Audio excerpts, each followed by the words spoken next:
आता ही आहे ना हा गवत, त्यातनं आंबवण जास्त खात नसतील ती, आंबवण नाही लागत जास्त. आंबवण नाही खात जास्त, गाय नाही आपली.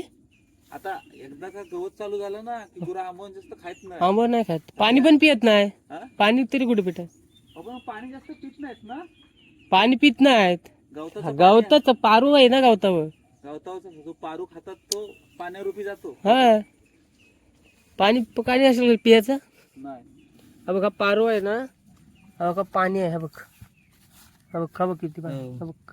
हे बघ, आता मी हात त्याच्यावर फिरवला ना, हम्म. हे बघ, आता हात त्याच्यावर फिरवला ना, हो किती पाणी. आता असं केलं ना, असं हे बघ, किती पाणी बघ, हे बघ, कळतंय. खाली फिरवतोय, हे बघ, पडतोय ना. हा बघ दिसते ना. हो, आता हा पाणी गुरांच्या पोटात जातो. हा पाणी प्यायची काही गरज त्यामुळे नाही. पाण्याची जास्त गरज नाही.